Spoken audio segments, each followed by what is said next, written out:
the Feminist Week of the National Council of Architecture Students of Mexico, CONEA. Here to join us and to close this great proposal of the CONEA, we have the Italian architect, Francesca Perani. Welcome, Francesca, how are you? I'm very well, thank you. Thank you for inviting me. Oh, you're welcome. So I'm going to share with all of you a little profile of the architect. Okay.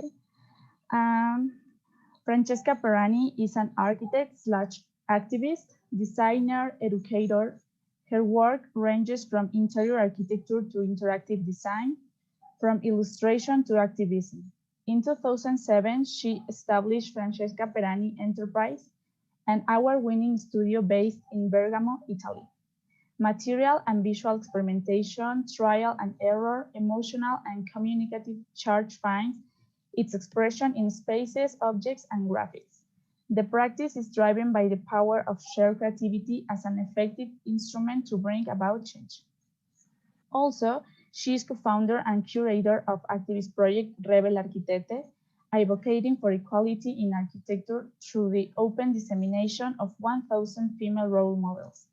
She is the founder of Kudow Mix, an internationally popular free open platform as an answer to the growing need for more equal and diverse kudows populating design renders. Remember that we are excited to hear you, so don't hesitate to write your comments and your questions during the broadcast. So with this, we are going to start with the lecture called Detoxing Architecture from Inequalities, a Plural Act. So Francesca, the mic is yours. Thank you very much, and thank you very much for inviting me. I'm very pleased to have this opportunity with you. First of all, I'm here as only a representative of a group that is called Rebel Architecte and is based in Italy, but is internationally connected. So, and what we normally say, and on our website, we say detoxing architecture from inequalities is our main aim. And this is a plural act. It's not something that we do by ourselves, but we do it for everybody and with other associations that are helping us. This is the team, and here you can see that we are almost 14 team members, mainly Italian based, but we also have Natalia that is here with you. And we also have Jimena Ranero, and they are in charge for the Latin American area for Rebel Architecte. At the same time, we also have 56 advisors, and here you can see that there is also one of your members, Erika, and they help us, giving us suggestions, and they help us also making the network growing more and more. So basically the work we do is already a plural work. So I'm just coordinating it, but it's really an interesting occasion for us also to work together. Our story is quite unique, I think, only because it started in Italy, and it started because we decided to ask in Bergamo, which is a city of in the north of Italy, we decided that we wanted in 2017 our professional stamp in the feminine. So architetta, that is how we say woman architect here in Italy. And the professional order we asked for said yes. And so we were very happy. We were only 3 architects, friends, and we thought that it was the right time to use our professional name in the feminine, because before we weren't used to. The only name that was available apparently was only the main name, Architetto. But this is quite an issue in Italy still. because professional name for apical, for high level activities or for profession that has been done by men, keep calling woman professional with a male name. So this is quite a strange story that we keep on discussing this, but we obtained this professional stamp.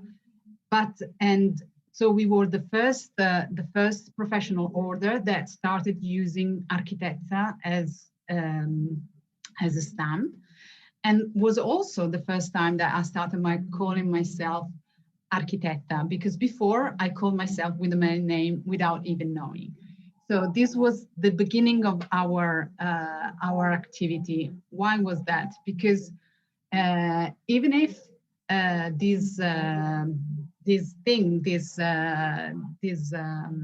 happening was very well media published, and so everybody was saying we want to fight about the professional stamp in the feminine.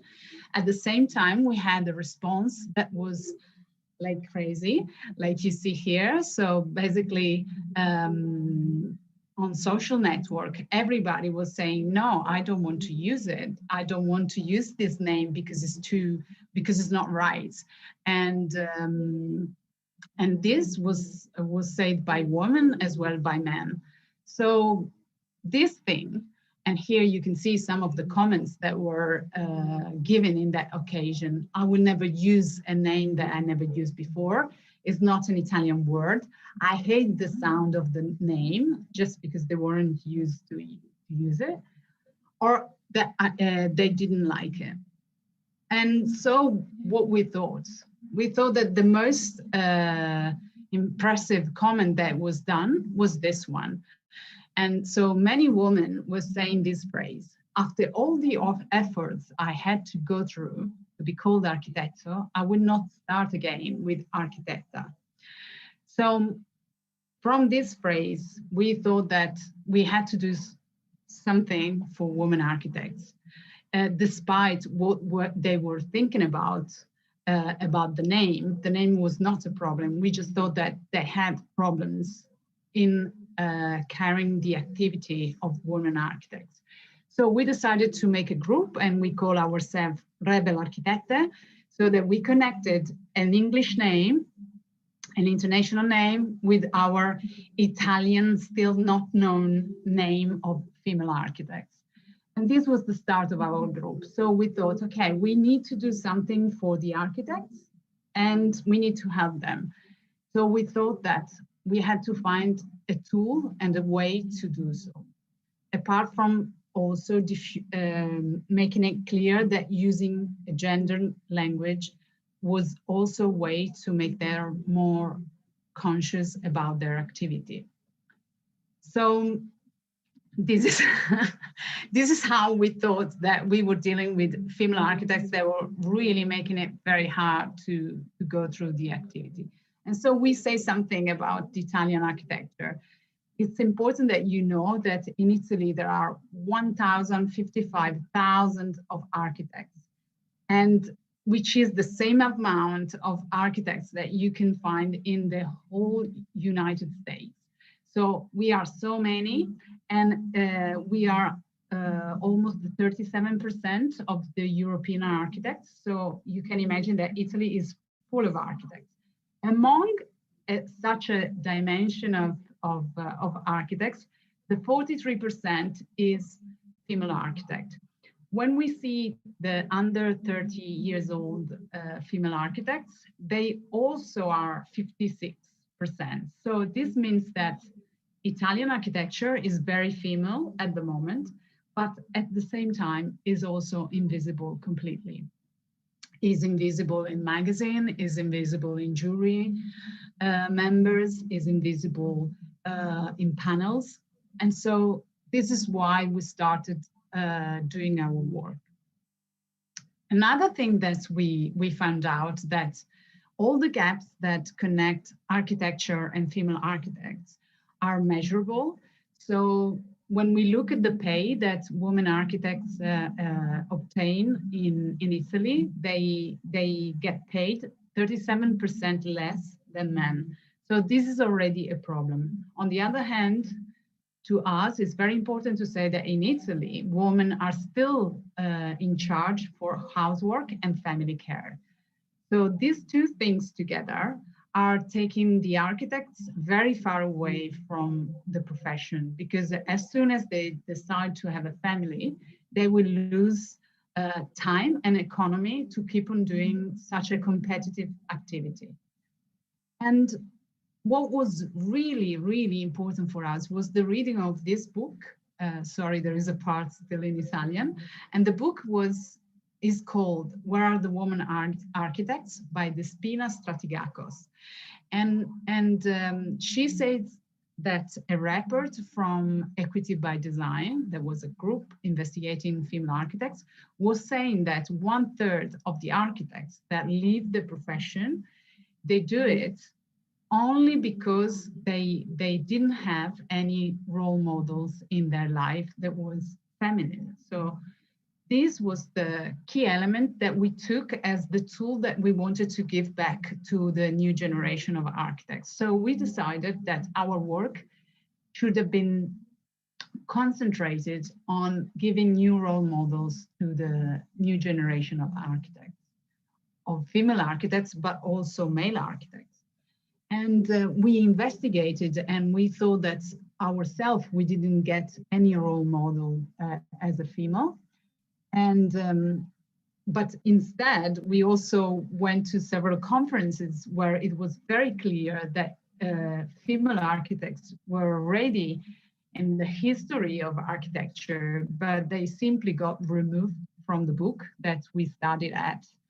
And so this is why we started searching for architects from around the world. And so we found many, and we really understood that all these references was taken out from our university times, for instance. And this, we thought that was a problem. So we decided, because it was 2017, that we were gonna share every day one architect, one role model. So these were not only architects, but architects with an extra quality, so excellence. For every day on Facebook, we started sharing a profile. And these profiles also became a book that we shared online and that you can still find. Because it was 2017, we did this to complete the book by the 2018 Venice Biennale. So that was a kind of way for us to be sure that by the Biennale, at least we were delivering 365 profiles of role models.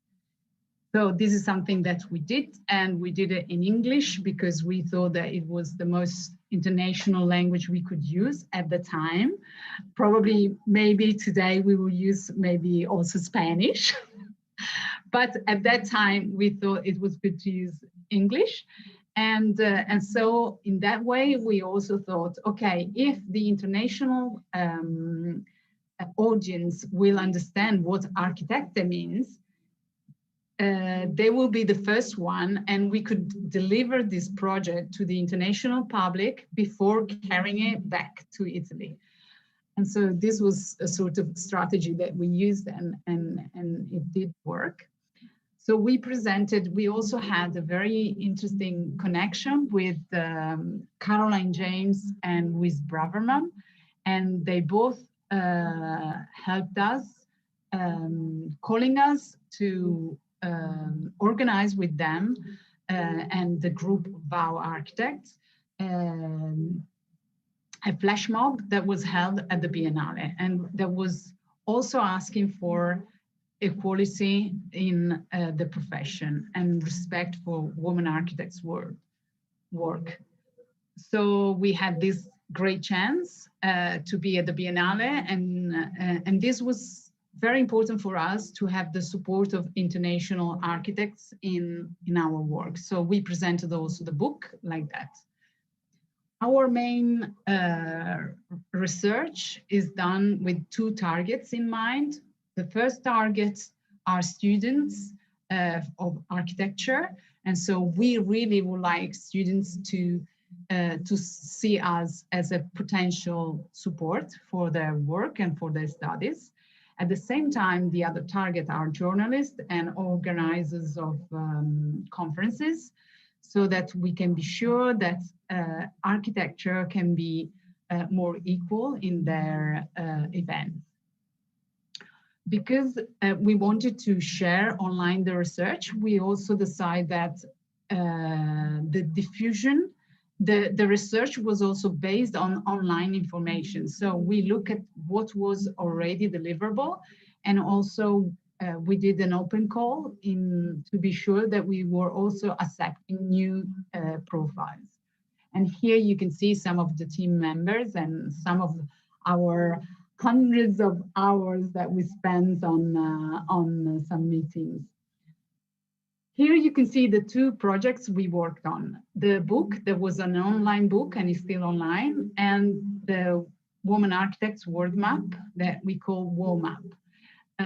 In both situations, we really focus on creating a free tool, open source. So we never thought of creating a real book, because we wanted people to access as much as possible. And here, and we did receive a lot of viewers. So in 3 years, we gained 20,000 users. So roughly, we still have 600 readers per month. So this is very good for us, because the book has been read from everywhere internationally. So mainly from India, Italy, United States, Latin America. So we think that this is still very good, just to give a tool to search for women architects. And the website that is still in a sort of test way is already delivering 1,000 profiles at the moment. And this has been obtained with the help of all the advisors. Among them, there is also Natalia. So I will always thank her for all her hard work.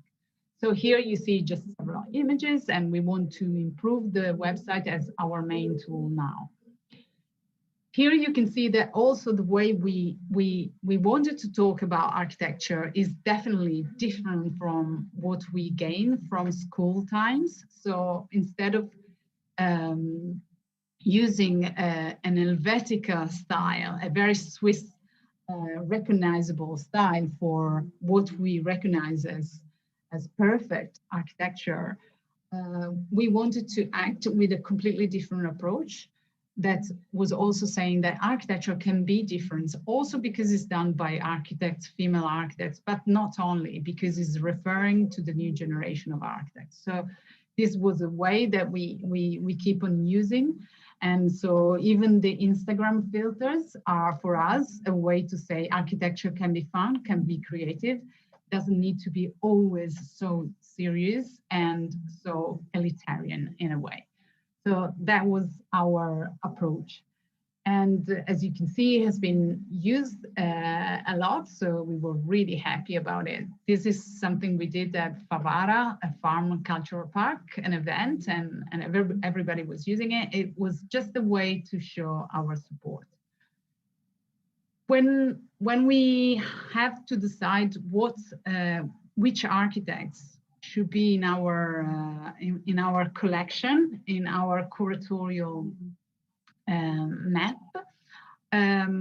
Of course, we have been looking at the awards that these women architects have been achieving, competitions, publication done, and also the work that maybe they did in research and in teaching.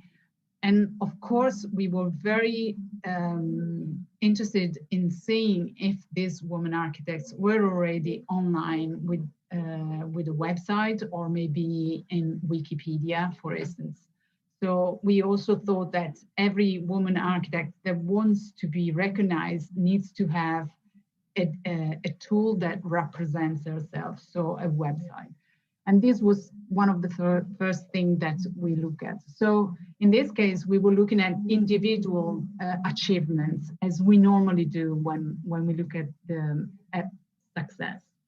But at the same time, in 2017, we were very interested in looking at people that was looking at the fragility of the environment, and also that was interested in global cohabitation. So this is why, for us, it was very important from the very start to look also at what these women architects have been doing about sustainability and social integration and equality. So these were, for us, important values that made them also being selected for the map. Something quite interesting also when we talk about the women architects that we found is that 56% was about she architect, we call them. So architects that were in charge for the office by themselves. So one, let's say, founder, a female founder. 35% was in a position of a couple, so two partners, male and female. And 9%, we found a growing number of studios, full female studios. This was our international data diagram. And we found, we put in the map both well-recognizable women architects, as you can see here, as well as new architects or architects that are working in location that we don't normally look at. And so we also have a problem with westernized, recognizable women architects, but not from our other part of the world. So we also want to decolonize the way we have been looking at the architecture as well. And also we are very interested in the growing young generation that is also coming out with incredible work as well, as you can see here. When we looked at Italian architects among the collection, we found something quite different from the data that I showed you before. We found out that 49% were in the studio was a composition of partner, female and male partner, and normally they're also together in private life, so married couples.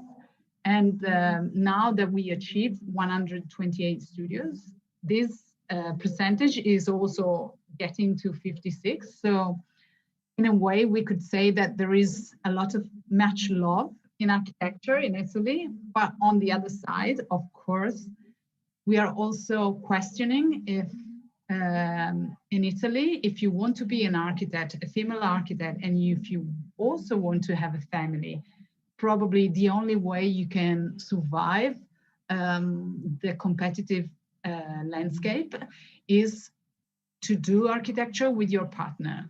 And so for us, this is a very important question that we need to address and we want to resolve as well. So this I leave you. I would like to know how is the data in Mexico. We can investigate this and let you know soon. So what we are also doing as a group of architects is also the campaign Time for 50, Time for Equality. And we ask for equal participation of male and female speakers in all the conferences held in Italy, but not only. So we have been doing a report and we have been looking at 411 events carried between 2017 and 2018. And we found out that 37% of these events are with only male speakers. And this is very embarrassing, we think, because we sometimes, even today, we see conferences with even 20 participants, 20 speakers, all male. So this is something that we also have to keep on fighting for, because otherwise nobody is saying anything and is like something that is normal. So this is why we carried this, and these are some of the recent conferences that has been held in Italy. And so I can confirm you that in this case, we had 16 participants, all male, or this one that is organized by the National Board of Architects was addressing a COVID emergency group of people. And even in that case, there were 6 male architects and no women were invited to take part. As I said before, the way we try to address this fight and these fights, I mean, I don't like to call it a fight, but we are only asking for respect, and we ask for equal opportunities, equal visibility of women architects and men architects. And so we try to address it in a pop way, as we said before. So here you can see that we got inspiration from Madonna and Britney Spears. In this case, we remember that there was a time where Madonna was supporting Britney Spears and Kylie Minogue, and so we thought we'd do the same, and we make our own T-shirts or tote bag, and we show the name of another woman architect we love, we like, we get inspired by. And so this is a very simple way that we carried for about 2 years, and now we want to sell these bags. And even male colleagues were also supporting the campaign. So this was a very simple way to say that everybody can make a change, supporting people that is not the only one that has been receiving as an education idol. So we had much fun asking for testimonials, and we still do. So if you like, you can always help us. Here, we just want to say that we keep on suggesting the use of gendered language in Italy, because we can see a lot of opposition to this. So it's still something we need to address, because it's helping people recognizing as their activity and their important activity, also because we can nominate it. So we will keep on addressing hashtags on Instagram or whatever else it takes to produce change. So, and as you probably, if you saw our social networks, we also decided that every time we post anything, we will also write the names of architecte in other languages, not only Latin languages like arquitectas and arquitectas, arquitectin, famous architects, and so that all this data that we are producing is not only serving us, but it can potentially serve other groups and associations that are keeping on fighting for their names and their visibility. So in Italy, it's now very clear that younger generation are using Architecta, and we created this hashtag that are also being used. So it's quite clear. Also, journalists are using Architecta very much. So we are confident that this change is already happening. We do our work also organizing events. These are some of the events that we organized. Obviously, we didn't yet organize an event for this year, but we will be part of Venice Biennale. So we are pretty busy about this occasion, but we will keep on organizing events even if they will be online. And we will keep on fighting, and this is a fight, for the professional stamp to be accepted by all the professional orders we have in Italy. So we know that at the time we have 17 professional orders saying yes to the professional stamp, Architecta, but we have also five professional orders that are saying no. So this is still a great debate online, and so we want to keep on resisting the fight. And here, before ending, because otherwise I know it can be too much to listen for 1 hour. There is just a short and very quick selection by Natalia Patlan and Jimena Ronero. Sorry, there's N instead of M. And I just want to show you how enriched we have been by finding all these new female architects that we thought that they were taken away from our studies, and we would have been more empowered by seeing them before entering the professional work.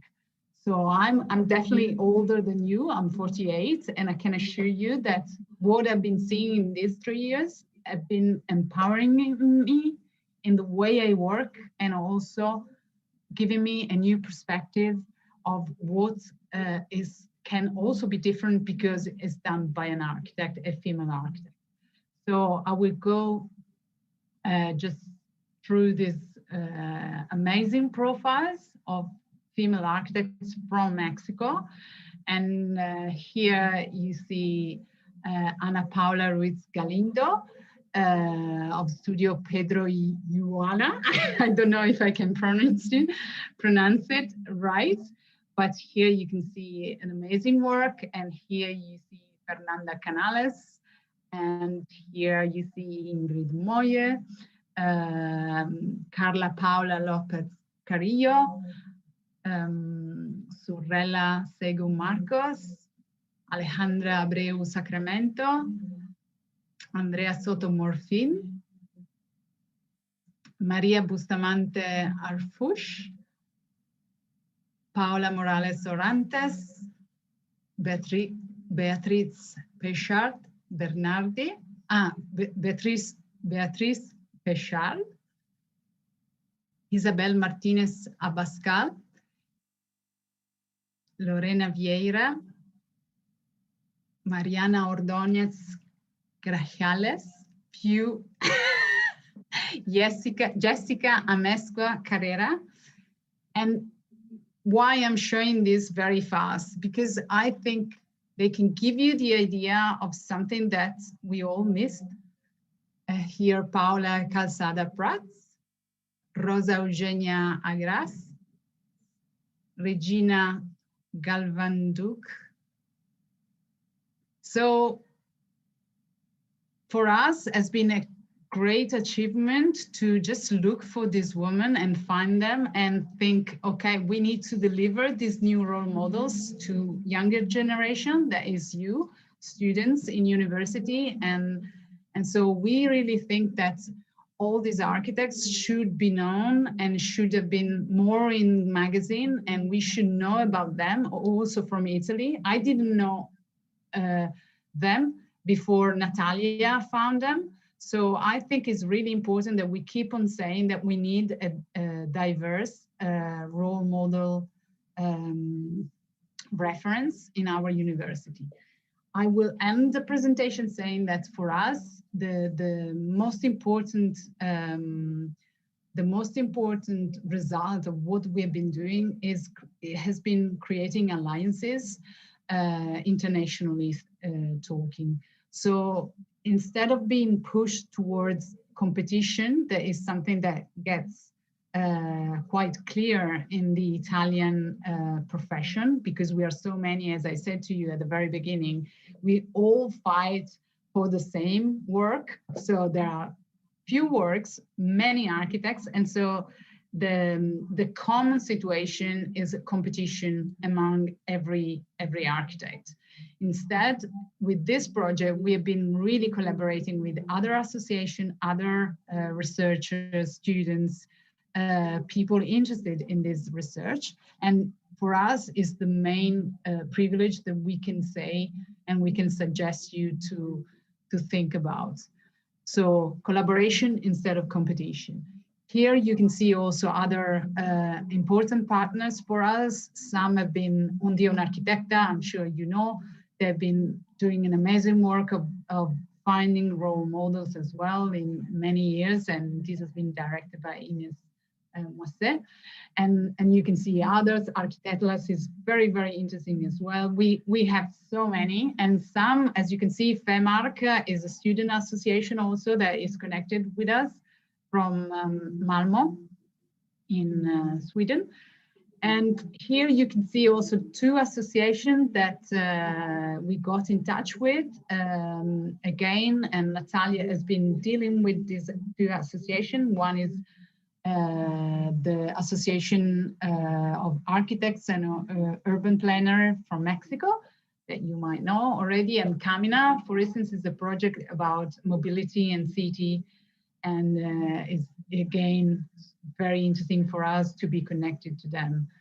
At the same time, I would say that also Mujer Arquitecta is an amazing reference for, that is a group born in Chile, and they have around 8,000 followers. They produce lots of interesting activity, and they also, during these days, they are also supporting our fight for the professional stamp, saying that they also want to be called Arquitecta, and they need that to be done officially.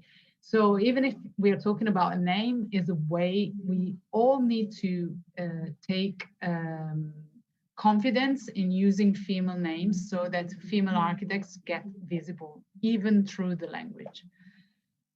And this is what we gained as an experience. We think that we have to make space instead of just keeping it for ourselves.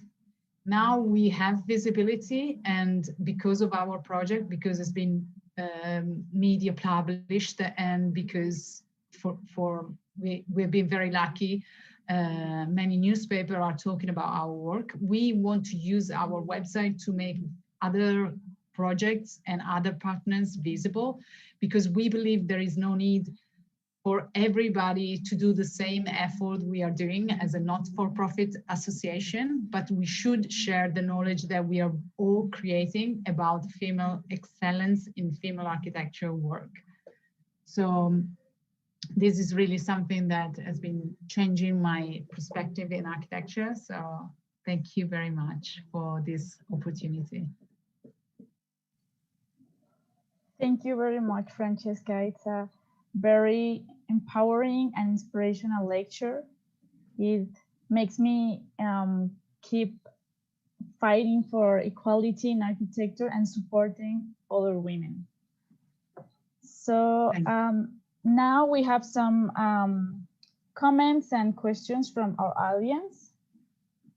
First, we have Carlos that says, what do you think is the first factor we must face to increase this change? What do you think is the most? Is the first factor we must face to increase this change?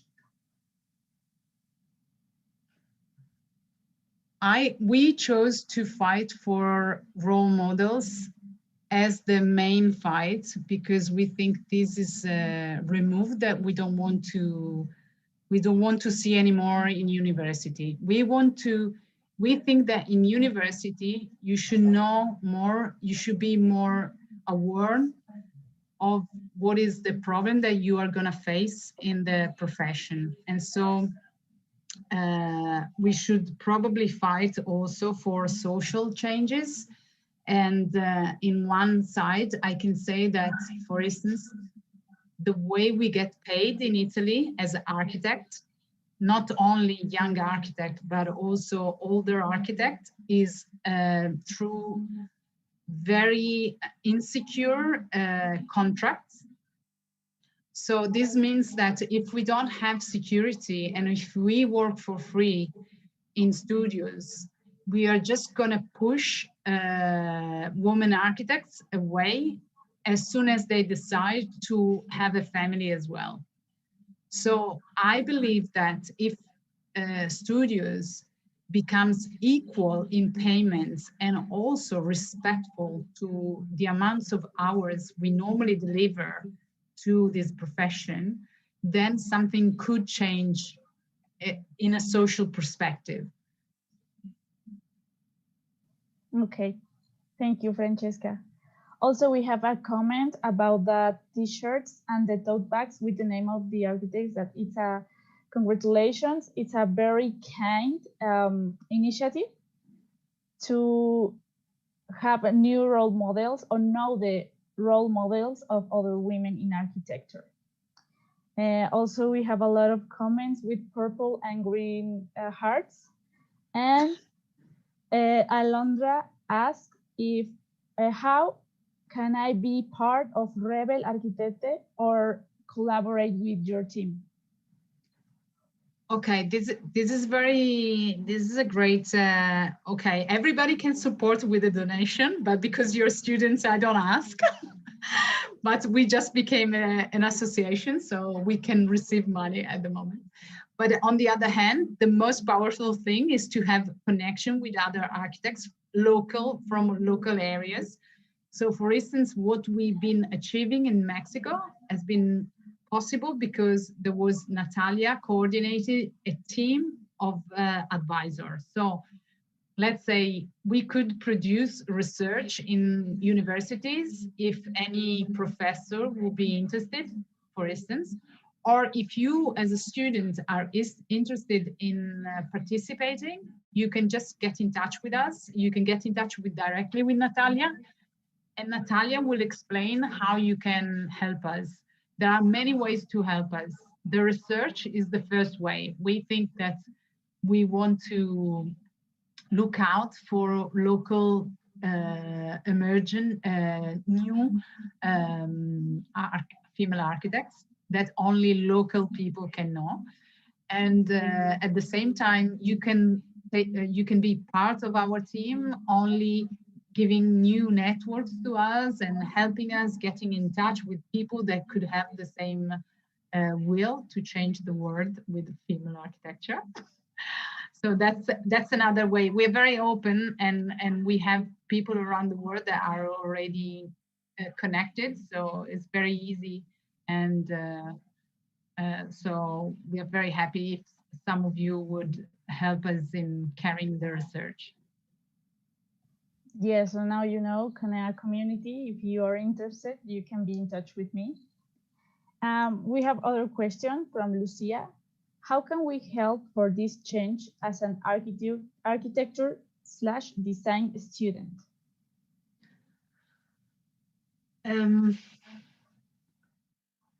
As an architect design student, what could you do in this moment? I'm thinking that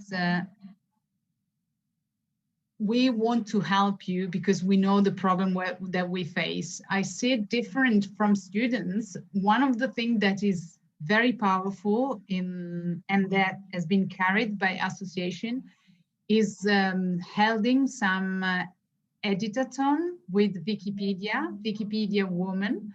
So there is this association that is Wiki Woman and is concentrated on giving visibility to biography of historical women architects or contemporary ones, and not only architects, but any kind of profession that has been hidden from history. So because there is the need to do so, normally Wiki Women organize editathon events where you can help them in adding these biographies just with a one-day workshop. So the most important action that you could do as a student could be also helping the biography being more, so growing them with your work. So it's free work, but it's for the future of other architects. And at the same time, I would also say fight for diversity in the books. So now that you know that so many architects have been hidden from us, designers, female architects of any kind, ask for something different, or when you have to look for a citation, for instance, everybody, when we have to find the phrase to put in front of our book or our main thesis, we always find only a man citation. Think about it, and think that the more you search, the more you will find a completely new word that can give you new reference, new creativity, just a new idea of architecture and research. So try and push yourself also in looking for new references yourself. Okay. Now I'm going to proceed to read a recognition for you. So I'm going to share my screen.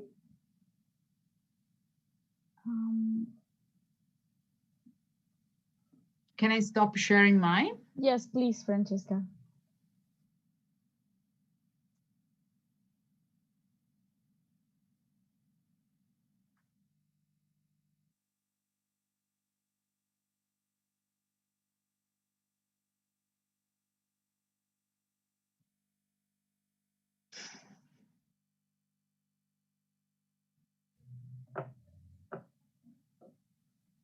Okay. So here we have this recognition. The National Council of Architecture Students of Mexico gives this recognition to the architect Francesca Perani for sharing your knowledge and experience in the conference Detoxing Architecture from Inequalities, a Plural Act, carried out the day 13 of the month of March of the year 2021 during the activities of the event Feminist Week in the modality online. So thank you so much, Francesca. Thank you very much. We are really glad that you be here, and our doors are always open here in CONEA to collaborate with you or with Rebel Architect. Thank you. Thank you very much. It's an honor being with you and being able to talk to your audience. Thank you very much for this. So I think with this, we are closing the event and all the activities of the Feminist Week of the CONEA. Thank you, all of you, for being here. Till the next time. Bye.